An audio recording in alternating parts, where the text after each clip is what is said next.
പിതാവിനും പുത്രനും പരിശുദ്ധാത്മാവിനും സ്തുതി, ആദിയിലെ പോലെ ഇപ്പോഴും എപ്പോഴും എന്നേക്കും ആമേൻ. മാരാണത്ത് യൂട്യൂബ് ചാനലിലൂടെ ദൈവവചനം കേൾക്കുന്ന എല്ലാ പ്രിയപ്പെട്ടവർക്കും ഒരിക്കൽ കൂടെ സ്നേഹവന്ദനം ക്രിസ്തുയേശുവിൻ്റെ നാമത്തിൽ ചൊല്ലുന്നു. ഒരിക്കൽ കൂടെ എല്ലാവരെയും ഈ ശുശ്രൂഷയിലേക്ക് ഏറെ സ്നേഹത്തോടെ സ്വാഗതം ചെയ്യുകയും ചെയ്യുന്നു. ദർഹാ പെരുന്നാളിന് ശേഷം വരുന്ന രണ്ടാമത്തെ ഞായറാഴ്ച 19/1/25 രണ്ടാമത്തെ ഞായറാഴ്ചയുടെ എവൻഗേലിയൻ ഭാഗമാണ് ഇന്ന് നമ്മൾ ധ്യാനിക്കുവാനായിട്ട് ആഗ്രഹിക്കുന്നത്. സന്ധ്യാവായനയായിട്ട് പിതാക്കന്മാർ ക്രമീകരിച്ചിരിക്കുന്നത് യോഹന്നാൻ്റെ സുവിശേഷം 1-ാം അധ്യായത്തിൻ്റെ 26 മുതൽ 34 വരെ വാക്യങ്ങളാണ്. പ്രഭാത വായന അതേ അധ്യായത്തിൽ തന്നെ അതേ സുവിശേഷം 35-ൻ്റെ 42 മുതൽ വാക്യങ്ങളാണ്, 42 വരെ വാക്യങ്ങളാണ്. അതോടൊപ്പം തന്നെ എവൻഗേലിയോനും ആ അധ്യായത്തിൽ തന്നെ 43 മുതൽ 51 വരെ വാക്യങ്ങളാണ്. 1-ാം അധ്യായത്തിൽ തന്നെ 3 ഭാഗങ്ങളായിട്ടാണ് ക്രമീകരിച്ച് സന്ധ്യയുടെ വായനയും പ്രഭാതത്തിൻ്റെ വായനയും എവൻഗേലിയോൻ കുർബാനയ്ക്കുള്ള എവൻഗേലിയൻ വായനയുമായിട്ട് ക്രമീകരിച്ചിരിക്കുന്നത്. വിശുദ്ധ കുർബാനയ്ക്ക് മുമ്പുള്ള പഴയ നിയമ വായനകൾ ലേവ്യർ പുസ്തകം 22-ാം അധ്യായത്തിൻ്റെ 26 മുതൽ 33 വരെ വാക്യങ്ങളും, സദൃശവാക്യങ്ങൾ 8-ാം അധ്യായത്തിൻ്റെ 22 മുതൽ 9-ാം അധ്യായത്തിൻ്റെ 9 വരെ വാക്യങ്ങളും, ഏശയ്യാ പ്രവചനം 55-ാം അധ്യായം 1 മുതൽ 8 വരെ വാക്യങ്ങളുമാണ് പിതാക്കന്മാർ പഴയ നിയമ വായനയിൽ നിന്ന് ക്രമീകരിച്ചിരിക്കുന്നത്.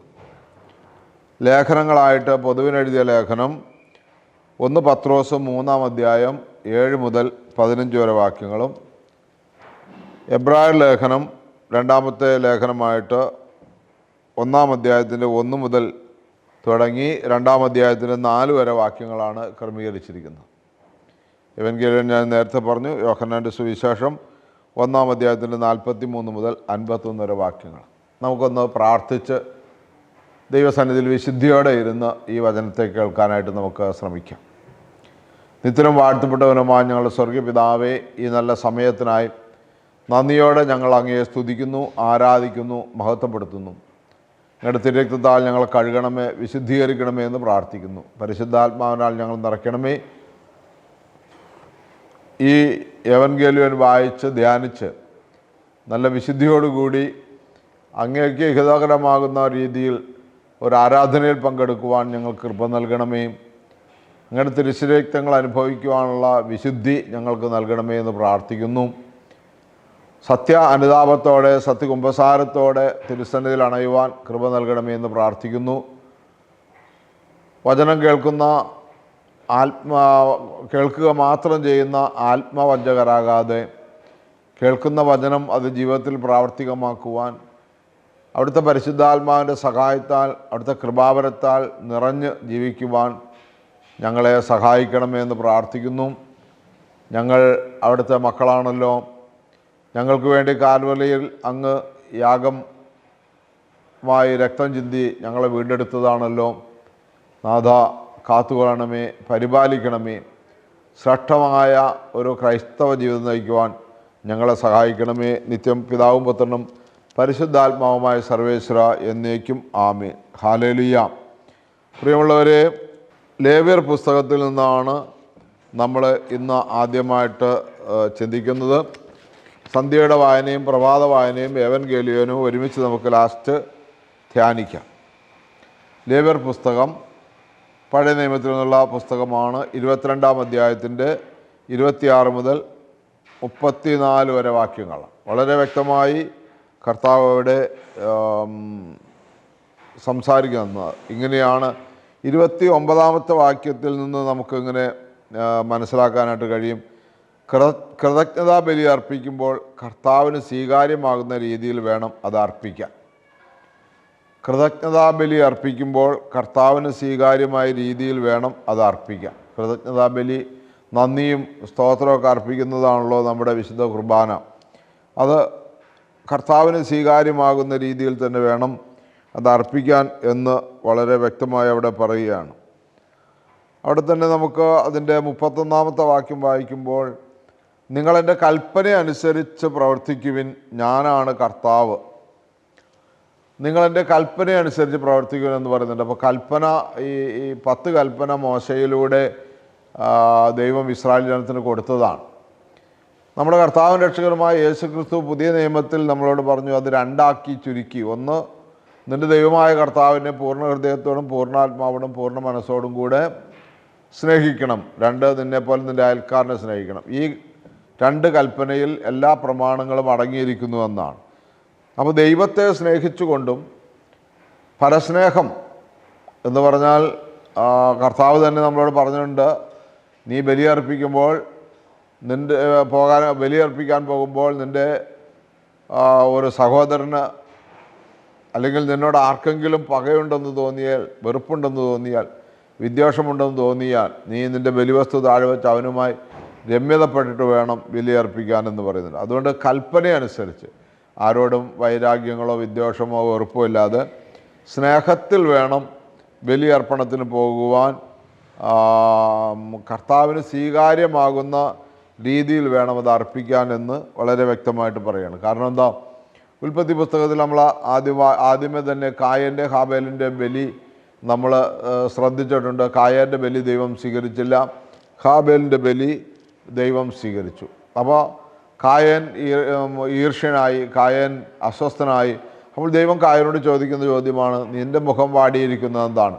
നല്ലത് ചെയ്യുമായിരുന്നെങ്കിൽ നീയും സ്വീകാര്യനാകുമായിരുന്നില്ല. അപ്പോൾ ബലി എന്ന് പറയുന്നത് നല്ലത് ചെയ്യുക എന്നുള്ളതാണ്. ദൈവത്തിനും മനുഷ്യർക്കും സ്വീകാര്യമാകുന്ന രീതിയിൽ നന്മ ചെയ്യുക എന്നുള്ളതാണ് ബലി.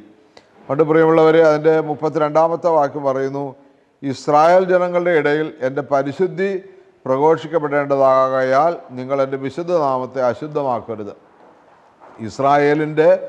ഇസ്രായേൽ ജനങ്ങളുടെ ഇടയിൽ ദൈവത്തിൻ്റെ പരിശുദ്ധി എന്ന് പറഞ്ഞാൽ നമ്മളുടെ ജനത്തിൻ്റെ മുമ്പിൽ ദൈവത്തിൻ്റെ പരിശുദ്ധി പ്രഘോഷിക്കപ്പെടേണ്ടതാകയാൽ നിങ്ങൾ എൻ്റെ വിശുദ്ധ നാമത്തെ അശുദ്ധമാക്കരുത്.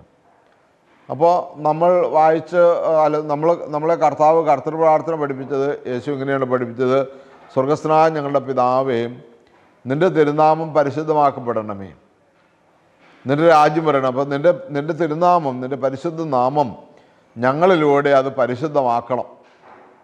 ദൈവത്തിൻ്റെ നാമം ഒരിക്കലും അശുദ്ധമല്ല. പക്ഷെ നമ്മുടെ നന്മ പ്രവർത്തികളിലൂടെ ലോകം ദൈവത്തിൻ്റെ പരിശുദ്ധിയെ തിരിച്ചറിയണം. ദൈവത്തിൻ്റെ പരിശുദ്ധി മനസ്സിലാക്കി ലോകം നമ്മളിലൂടെ ദൈവത്തിലേക്ക് വരണം. അപ്പോൾ നിങ്ങൾ എൻ്റെ വിശുദ്ധ നാമത്തെ അശുദ്ധമാക്കരുത്. നിങ്ങളെ വിശുദ്ധീകരിക്കുന്ന കർത്താവാണ് ഞാൻ. അതുകൊണ്ട് നമുക്ക് ദൈവത്തിൻ്റെ നാമത്തെ മഹത്വപ്പെടുവാൻ തക്കവണ്ണം കർത്താവാണ് നമ്മളെ വിശുദ്ധീകരിക്കുന്നത്. 33-ാമത്തെ വാക്യം പറയുന്നത്, നിങ്ങളുടെ ദൈവമായിരിക്കേണ്ടതിന് ഞാനാണ് ഈജിപ്ത് ദേശത്ത് നിന്ന് നിങ്ങളെ കൊണ്ടുവന്നത്, ഞാനാണ് കർത്താവ്. അപ്പോൾ കർത്താവായ യേശുക്രിസ്തുവിനെ ജീവിതത്തിൻ്റെ രക്ഷകനും നാഥനുമായി സ്വീകരിച്ച്, യേശുക്രിസ്തുവിൻ്റെ തിരുരക്തത്തെ വിശ്വസിച്ച്, യേശുക്രിസ്തുവിൻ്റെ തിരുശരീരങ്ങൾ ഭക്ഷിച്ച് അനുഭവിച്ച്, അവൻ്റെ ശരീരവും അവൻ്റെ രക്തവും നമ്മുടെ സകല പാപവും പോക്കി ശുദ്ധീകരിക്കുന്നതാകയാൽ വിശുദ്ധ കുർബാനയെ ഏറ്റവും ശ്രേഷ്ഠമായി എണ്ണി വളരെ ഭക്തിയോടുകൂടി, വളരെ നിർമ്മലതയോടുകൂടി ആരാധിക്കുവാനായിട്ട് കർത്താവ് നമ്മളെ ഉത്ബോധിപ്പിക്കുകയാണ്. അതുകൊണ്ട് നമ്മൾ ആ രീതിയിൽ അതിനെ കണ്ട് ഈ ഭാഗം നിങ്ങൾ ഒന്നും കൂടി വായിച്ച് ധ്യാനിച്ച് വേണം ഇന്ന് കുർബാനയ്ക്കായിട്ട് പോകുവാൻ. 2-ാമത്തെ വായന പഴയ നിയമത്തിൽ നിന്നുള്ള സദൃശവാക്യങ്ങളാണ്. 8-ാം അധ്യായത്തിൻ്റെ 22 മുതൽ വാക്യങ്ങളാണ്. 9-ാം അധ്യായത്തിൻ്റെ 9 വരെ വാക്യങ്ങൾ അവിടെ നമ്മൾ വായിക്കുന്നുണ്ട്.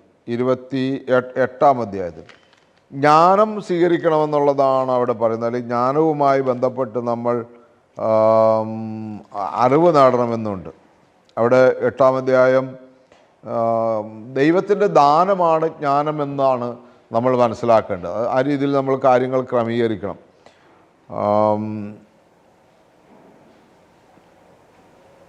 കർത്താവ് തൻ്റെ സൃഷ്ടികർമ്മത്തിൻ്റെ ആരംഭത്തിൽ തൻ്റെ എല്ലാ ആദ്യ സൃഷ്ടികളിലും ആദ്യത്തേതായി എന്നെ സൃഷ്ടിച്ചു. യുഗങ്ങൾക്ക് മുമ്പ്, ഭൂമിയുടെ ആവിർഭാവത്തിന് മുമ്പ് ഒന്നാമതായി ഞാൻ സ്ഥാപിക്കപ്പെട്ടു. പ്രബോധനത്തെ ആദരിക്കുന്നവൻ ജീവനിലേക്കുള്ള പാതയിലാണ്. ശാസന നിരസിക്കുന്നവന് വഴി പിഴയ്ക്കുന്നു.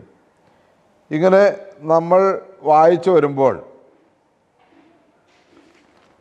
വളരെ വ്യക്തമായി നമ്മൾക്ക് ജീവിതത്തിൽ ജ്ഞാനം സമ്പാദിക്കേണ്ടതിനെക്കുറിച്ച് മനസ്സിലാക്കി തരികയാണ്. ലോകം സൃഷ്ടിക്കുന്നതിന് മുമ്പേ ജ്ഞാനമുണ്ടായിരുന്നു എന്ന് പറഞ്ഞാൽ ദൈവത്തിൻ്റെ ജ്ഞാനമാണ് ഈ കാര്യങ്ങളെല്ലാം രൂപപ്പെടുത്തി ഇത്രയും ഭംഗിയായി ചിട്ടയായി എത്ര മനോഹരമായിട്ടാണ് ഈ പ്രപഞ്ചം സൃഷ്ടിച്ചിരിക്കുന്നതെന്ന് ചിന്തിക്കുക. ആ ദൈവിക ജ്ഞാനം നമ്മൾ സ്വീകരിക്കണമെന്നാണ് ഇതിലൂടെ നമ്മളെ പഠിപ്പിക്കുന്നത്. എന്താണ് ദൈവിക ജ്ഞാനം? ജ്ഞാനം തൻ്റെ ഭവനം പണിയുകയും 7 തൂണുകൾ നാട്ടുകയും ചെയ്തിരിക്കുന്നു. അപ്പോൾ ജ്ഞാനം തൻ്റെ ഭവനം പണിയുകയും 7 തൂണുകൾ നാട്ടുകയും ചെയ്തിരിക്കുന്നു എന്ന് പറഞ്ഞാൽ ജ്ഞാനത്തോടു കൂടി നമ്മൾ പ്രവർത്തിക്കുമ്പോൾ നമ്മൾ ദൈവരാജ്യം പണിയുന്നവരാണ്. 9-ാം അധ്യായത്തിൻ്റെ 9 മുതൽ വാക്യങ്ങളാണല്ലോ ധ്യാനിക്കാൻ പറഞ്ഞിരിക്കുന്നത്. അപ്പോൾ 7-ാമത്തെ വാക്യം വായിക്കുമ്പോൾ പരിഹാസകനെ തിരുത്തുന്നവന് ശകാരം കിട്ടുമെന്നാണ് പറയുന്നത്. ദുഷ്ടനെ കുറ്റപ്പെടുത്തുന്നവന് ക്ഷതമേൽക്കേണ്ടി വരും. പരിഹാസകനെ കുറ്റപ്പെടുത്തരുത്, അവൻ നിന്നെ വെറുക്കും. വിവേകിയെ കുറ്റപ്പെടുത്തുക, അവൻ നിന്നെ സ്നേഹിക്കും. വിവേകിയെ പ്രബോധിപ്പിക്കുക, അവൻ കൂടുതൽ വിവേകിയായി തീരും. നീതിമാനെ പഠിപ്പിക്കുക, അവൻ കൂടുതൽ ജ്ഞാനിയാകും. അപ്പോൾ പ്രിയമുള്ളവരെ, നീതിമാനെ പഠിപ്പിക്കുക, അവൻ കൂടുതൽ ജ്ഞാനിയാകും. അപ്പോൾ നീതിബോധമുള്ളവരിലേക്കാണ് ജ്ഞാനം ഒഴുകുന്നതെന്ന് നമ്മൾ തിരിച്ചറിയണം. അതുകൊണ്ടാണ് യേശുക്രിസ്തുവിന് ജ്ഞാനം നൽകപ്പെട്ടത്. പഴയ നിയമ പുസ്തകത്തിൽ ശലോമോന് ജ്ഞാനം നൽകപ്പെട്ടത്, അപ്പോസ്തലന്മാർക്ക് ജ്ഞാനം നൽകപ്പെട്ടത്. അതുകൊണ്ട് ജ്ഞാനത്തെ സ്വീകരിക്കണം. പരിശുദ്ധാത്മാവിൻ്റെ വരങ്ങളിലൊന്നാണ് ഈ ജ്ഞാനം. അത് നമ്മൾ ദൈവത്തോട് കർത്താവെ എനിക്ക് ആവശ്യമായ ജ്ഞാനം തരണമേ എന്ന് പ്രാർത്ഥിക്കണം. വീണ്ടും നമ്മളതിൻ്റെ 3-ാമത്തെ വാക്യം വായിക്കുമ്പോൾ, അപ്പോൾ കൃതജ്ഞതാബലി അർപ്പിക്കണമെങ്കിലും ദൈവത്തിൻ്റെ പരിശുദ്ധി കാത്തു സൂക്ഷിക്കണമെങ്കിൽ നമുക്ക് എന്ത് വേണമെന്നാണ് പിതാക്കന്മാർ ഈ വായനയിലൂടെ നമ്മളെ പഠിപ്പിക്കുന്നത്? നമുക്ക് ജ്ഞാനം വേണം. അതുകൊണ്ട് നമ്മൾ ആദ്യം ചോദിക്കേണ്ടത് ദൈവത്തിൻ്റെ ജ്ഞാനമാണ്. 3-ാമത്തെ വായന യെശയ്യാ പ്രവാചകൻ്റെ പുസ്തകം 55-ാം അധ്യായത്തിൻ്റെ 1 മുതൽ 8 വരെ വാക്യങ്ങളാണ്.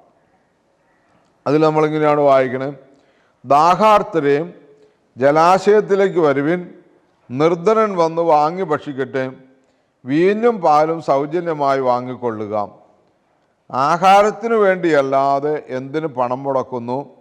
സംതൃപ്തിക്ക് വേണ്ടിയല്ലാതെ എന്തിന് അധ്വാനിക്കുന്നു? ഇതൊരു പ്രധാന ചിന്തയാണ് പ്രവാചകനിലൂടെ ദൈവം നമുക്ക് നൽകുന്നത്. ആഹാരത്തിനു വേണ്ടിയല്ലാതെ എന്തിന് പണം മുടക്കുന്നു? മനുഷ്യ ജീവിതത്തിലെ പ്രഥമമായ ആവശ്യം ആഹാരം, വസ്ത്രം, ജലം, സ്വൈരമായി പാർക്കാനൊരിടം എന്നാണ് വേദപുസ്തകം നമ്മളെ പഠിപ്പിക്കുന്നത്. ആഹാരം വേണം, വസ്ത്രം വേണം, സ്വൈരമായി സമാധാനമായി പാർക്കാനൊരിടം വേണം, കുടിക്കാൻ ജലം വേണം. ഇതൊക്കെയാണ് നമ്മുടെ പ്രാഥമിക ആവശ്യങ്ങൾ. പക്ഷെ നമ്മൾ അതുകൂടാതെ നമ്മുടെ ശരീരത്തിലേക്ക് നമ്മൾ ഒരുപാട് കാര്യങ്ങൾ ആവശ്യമില്ലാതെ ഉപയോഗിക്കുന്നുണ്ട്. ഇപ്പോൾ സിഗരറ്റ് വലിക്കുക, മുറുക്കുക, ബീഡി വലിക്കുക, മദ്യപിക്കുക, മയക്കുമരുന്നുകൾ ഉപയോഗിക്കുക. ഇതൊന്നും നമ്മളെ തൃപ്തിപ്പെടുത്തുന്നില്ല. ആഹാരം കഴിച്ചാൽ നമുക്ക് തൃപ്തിയുണ്ട്, പക്ഷേ ഇതൊന്നും നമ്മളെ തൃപ്തിപ്പെടുത്തുന്നില്ല, മറിച്ച് നശിപ്പിക്കുകയാണ്. അതുകൊണ്ട് കർത്താവ് പറയുന്നു, ആഹാരത്തിന് വേണ്ടിയല്ലാതെ എന്തിന് പണം മുടക്കുന്നു? സംതൃപ്തിക്ക് വേണ്ടിയല്ലാതെ എന്തിന് അധ്വാനിക്കുന്നു? എന്നിട്ട് പറയുന്നത്, എൻ്റെ വാക്ക് ശ്രദ്ധിച്ച് കേൾക്കുക, നന്നായി ഭക്ഷിക്കുകയും വിശിഷ്ട ഭോജ്യങ്ങൾ ആസ്വദിക്കുകയും ചെയ്യുക. എൻ്റെ അടുക്കൽ വന്ന് എൻ്റെ വാക്ക് കേൾക്കുവിൻ, നിങ്ങൾ ജീവിക്കും. ഞാൻ നിങ്ങളുമായി ശാശ്വതമായ ഒരു ഉടമ്പടി ഉണ്ടാക്കും. അങ്ങനെ നമ്മൾ വായിച്ച് വരികയാണ്. കർത്താവിൻ്റെ അടുക്കൽ വന്ന് കർത്താവിൻ്റെ വാക്ക് കേട്ടാൽ നിങ്ങൾ ജീവിക്കും. അപ്പോൾ തൃപ്തി വരുമെന്നാണ്. ജീവിക്കുമെന്ന് പറഞ്ഞാൽ മറ്റൊരർത്ഥത്തിൽ പറഞ്ഞാൽ നമുക്ക് തൃപ്തി വരും. അതുകൊണ്ട് നമുക്ക് ആഹാരമല്ലാത്ത ഒരു സാധനങ്ങൾക്കും വേണ്ടി പണം ചെലവഴിക്കരുത് എന്ന് ഈ വചനത്തിലൂടെ നമ്മൾ മനസ്സിലാക്കണം. പ്രിയമുള്ളവരെ, 6-ാമത്തെ വാക്യം പറയുന്നത് എങ്ങനെയാണ്? യെശയ്യാ 55:6, കർത്താവിനെ കണ്ടെത്താൻ കഴിയുന്ന ഇപ്പോൾ തന്നെ അവിടുത്തെ അന്വേഷിക്കുവിൻ, അവിടുന്ന് അരികെയുള്ളപ്പോൾ അവിടുത്തെ വിളിക്കുവിൻ. കർത്താവിനെ കണ്ടെത്താൻ കഴിയുന്ന, നാളെ ആകട്ടെ എന്നല്ല പറയേണ്ടത്, കർത്താവിനെ കണ്ടെത്താൻ കഴിയുന്ന ഇപ്പോൾ തന്നെ അവിടുത്തെ അന്വേഷിക്കുവിൻ. കർത്താവിനെ കണ്ടെത്താൻ കഴിയുന്ന ഇപ്പോൾ തന്നെ എന്ന് പറഞ്ഞാൽ ജീവിതത്തിൻ്റെ ഏത് പ്രശ്നങ്ങളിലും കർത്താവ് കൂടെ ഉണ്ടെന്നുള്ള ആ ബോധ്യത്തിൽ കർത്താവിനെ വിളിക്കണം. എല്ലാ പ്രശ്നങ്ങളിലും കർത്താവിനെ കണ്ടെത്താൻ കഴിയണം. കർത്താവ് അവിടെ ഉണ്ട്. കർത്താവ് ഇപ്പോൾ അപ്പോസ്തലൻ വഞ്ചിയിൽ യാത്ര ചെയ്യുമ്പോൾ ശിഷ്യന്മാർ അക്കരയ്ക്ക് പോകാൻ യേശു നിർബന്ധിച്ചു എന്നാണ് വേദപുസ്തകം പറയുന്നത്. അവർക്ക് പോകാൻ മടിയായിരുന്നു. ബൈബിൾ പണ്ഡിതന്മാർ പറയുന്നത് അവർക്ക് അന്ധവിശ്വാസമുള്ളവരാണ്. നേരായ വിശ്വാസം, സത്യവിശ്വാസം അവർക്കുള്ളപ്പോൾ തന്നെ അവർക്ക് അന്ധവിശ്വാസമുണ്ട്. അപ്പോൾ കടലിൽ രാത്രികാലങ്ങളിൽ ഭൂതങ്ങളുണ്ടാകും, പിശാചുകളുണ്ടാകും എന്നാണ് അവർ വിശ്വസിച്ചത്. അപ്പോൾ അവർ രാത്രി പോകാൻ മടിച്ചു. പക്ഷേ യേശു അവരെ പറഞ്ഞു വിട്ടു എന്നാണ്. അപ്പോൾ അവർ കർത്താവിൻ്റെ കൂടെ കർത്താവ് പറഞ്ഞതനുസരിച്ച് പോയി. പക്ഷേ രാത്രിയായപ്പോൾ കർത്താവ് അവരുടെ വെള്ളത്തിന്മീതെ അവരുടെ അടുത്തേക്ക് നടന്നു വന്നപ്പോൾ പത്രോസ് വിളിച്ചു പറഞ്ഞു, ഇതാ ഭൂതം എന്ന് പറഞ്ഞാൽ അവർ ധരിച്ചിരുന്ന അതേ അന്ധവിശ്വാസം അവർക്ക് കർത്താവിനെ പോലും ആ വിശ്വാസത്തിലാണ് കാണാൻ കഴിഞ്ഞുള്ളൂ. കർത്താവിനെ ഭൂതമായിട്ടാണ് അവർക്ക് കാണാൻ കഴിഞ്ഞത്. അതുകൊണ്ട് പ്രിയമുള്ളവരെയും കർത്താവിനെ കണ്ടെത്താൻ കഴിയുന്നത് ഇപ്പോൾ തന്നെ അവിടുത്തെ അന്വേഷിക്കുവാൻ. അപ്പോൾ ഏത് പ്രതിസന്ധിയിലും അത് കർത്താവാണെന്ന് കണ്ടെത്തണം. അപ്പോൾ യോഹന്നാനാണ് പറഞ്ഞത് ഭൂതമല്ല, അത് നമ്മുടെ കർത്താവാണ് എന്ന് പറയുന്നത്. അപ്പോൾ നമ്മുടെ കർത്താവാണെന്ന് പറയുമ്പോൾ പത്രോശ്രീക ചോദിക്കുകയാണ്, ഗുരു നീ നടക്കുന്നത് പോലെ ഞാനും നടക്കട്ടെ എന്ന് ചോദിക്കുകയാണ്. ഈ ഒരു അനുഭവം ഉണ്ടാകും നമുക്ക്. കർത്താവിനെ കണ്ടെത്താൻ കഴിയുന്ന, അത് ഭൂതമല്ല, അത് കർത്താവാണെന്ന് കണ്ടെത്തിയപ്പോൾ കർത്താവിനോട് കൂടെ അത്ഭുതപരമായ രീതിയിൽ നടക്കട്ടെ എന്ന് ചോദിക്കുകയാണ്. കർത്താവ് പത്രോസിനോട് പറയുകയാണ്, നടക്കാൻ പറയുകയാണ്. ഇതായിരിക്കും നമ്മുടെ അനുഭവം. അപ്പോൾ പ്രിയമുള്ളവരെ, കർത്താവിനെ കണ്ടെത്താൻ കഴിയുന്ന ഇപ്പോൾ തന്നെ അവിടുത്തെ അന്വേഷിക്കുവിൻ. അവിടുന്ന് അരികെയുള്ളപ്പോൾ അവിടുത്തെ വിളിക്കുവിൻ. അവിടുന്ന് അരികെയുള്ളപ്പോൾ അവിടുത്തെ വിളിക്കുക എന്ന് പറഞ്ഞാൽ പാപം ചെയ്ത് ആകെ വഷളത്വമായി വിളിച്ചാലും കേൾക്കാത്ത വണ്ണം, യേശയ്യാപ്രവാചകൻ്റെ പുസ്തകത്തിലൊക്കെ പറയുന്ന പോലെ നിങ്ങൾ എത്ര പ്രാർത്ഥിച്ചാലും ഞാൻ കേൾക്കുകയില്ല, നിങ്ങൾ കൈമലർത്തുമ്പോൾ ഞാൻ എൻ്റെ മുഖം മറച്ച് കളയുമെന്നെല്ലാം പറയുന്ന തരത്തിലേക്ക് നമ്മൾ പോകാതെ, നമ്മൾ എത്താതെ കർത്താവിൻ്റെ മാർഗവും കർത്താവിനെ കണ്ടെത്താൻ കഴിയുന്ന സമയത്ത് തന്നെ അവിടുത്തെ വിളിക്കണമെന്നാണ് പറയുന്നത്. എന്നിട്ട് 7-ാമത്തെ വാക്യം പറയുന്നത്, ദുഷ്ടൻ തൻ്റെ മാർഗവും അധർമ്മി തൻ്റെ ചിന്താഗതികളും ഉപേക്ഷിക്കട്ടെ, അവിടുത്തെ കരുണ ലഭിക്കേണ്ടതിന് അവൻ കർത്താവിങ്കിലേക്ക് തിരിയട്ടെ, നമ്മുടെ ദൈവത്തിങ്കിലേക്ക് തിരിയട്ടെ. ദുഷ്ടൻ തൻ്റെ മാർഗവും അധർമ്മി തൻ്റെ ചിന്താഗതികളും ഉപേക്ഷിക്കട്ടെ. ഹല്ലേലൂയ. പ്രിയമുള്ളവരെ, എല്ലാ തിന്മപ്പെട്ട വഴികളും ഉപേക്ഷിച്ചിട്ട് വേണം കർത്താവിൻ്റെ കൂടെ നടക്കുവാനെന്നാണ് പറയുന്നത്. എന്നിട്ട് കർത്താവ് പറയുന്നത് ഇങ്ങനെയാണ്, 8-ാമത്തെ വാക്യം, കർത്താവ് അരുളി ചെയ്യുന്നു, എൻ്റെ ചിന്തകൾ നിങ്ങളുടേതുപോലെയല്ല, നിങ്ങളുടെ വഴികൾ എൻ്റേതുപോലെയുമല്ല. ആകാശം ഭൂമിയേക്കാൾ ഉയർന്നു നിൽക്കുന്നു, അതുപോലെ എൻ്റെ വഴികളും ചിന്തകളും നിങ്ങളുടേതിനേക്കാൾ ഉന്നതമാത്രേ. അപ്പോൾ ദൈവത്തിൻ്റെ വഴികളും ദൈവത്തിൻ്റെ ചിന്തകളും നമ്മളെക്കുറിച്ചുള്ള ദൈവിക പദ്ധതികൾ, ഈ ലോകത്തെക്കുറിച്ചുള്ള ദൈവിക പദ്ധതികൾ, ഈ സമൂഹത്തെക്കുറിച്ചുള്ള ദൈവിക പദ്ധതികൾ, ഈ രാഷ്ട്രത്തെക്കുറിച്ചുള്ള ദൈവത്തിൻ്റെ പദ്ധതികളും, ഈ സഭയെക്കുറിച്ചുള്ള ദൈവ പദ്ധതിയും, ഈ ഇടവയെക്കുറിച്ചുള്ള ദൈവ പദ്ധതിയും, എൻ്റെ കുടുംബത്തെക്കുറിച്ചുള്ള ദൈവ പദ്ധതിയും, ഏതിനെയും ഞാൻ മനസ്സിലാക്കണമെങ്കിൽ ദൈവത്തിൻ്റെ വഴി ഏതാണെന്നും ഈ കാര്യത്തെക്കുറിച്ച് ദൈവത്തിൻ്റെ ചിന്ത എന്താണെന്ന് ഞാൻ മനസ്സിലാക്കണമെങ്കിൽ പ്രിയമുള്ളവരെ, ജ്ഞാനം കൂടിയേ തീരൂ. ഹല്ലേലൂയ. അപ്പോൾ മോശ, നമ്മൾ പുറപ്പാട് പുസ്തകം 14-ാം അധ്യായത്തിൽ നമ്മൾ വായിക്കുന്നുണ്ട്, മോശ ചെങ്കടലിൻ്റെ അടുത്ത് വന്നപ്പോൾ ജനം മോശയോട് പിറുപിറുത്തു, ഞങ്ങളെ കൊല്ലുവാൻ വേണ്ടിയാണോ നീ കൊണ്ടുവന്നത് എന്ന് ചോദിച്ച് ജനം പിറുപിറുക്കുന്നുണ്ട്. കാരണം എന്താണ്? അവർക്ക് പുറകിൽ ഫറവോൻ്റെ സൈന്യം, മുമ്പിൽ ചെങ്കടൽ, പുറകിൽ ഫറവോൻ്റെ സൈന്യം. അപ്പോൾ ഇവർ ഭയങ്കരമായിട്ട് വിഷമിച്ചു, ഭയങ്കരമായിട്ട് അവർ സങ്കടപ്പെട്ടുകൊണ്ട് ചോദിച്ചു. ഇങ്ങനെയാണ് ചോദിക്കുന്നത്, അവർ മോശയോട് ചോദിച്ചു, ഈജിപ്തിൽ ശവക്കുഴികളില്ലാഞ്ഞിട്ടാണോ നീ ഞങ്ങളെ മരുഭൂമിയിൽ കിടന്ന് മരിക്കാൻ കൂട്ടിക്കൊണ്ടുവന്നിരിക്കുന്നത്? ഈജിപ്തിൽ നിന്ന് എന്തിനാണ് ഞങ്ങളെ പുറത്തു കൊണ്ടുവന്നത്?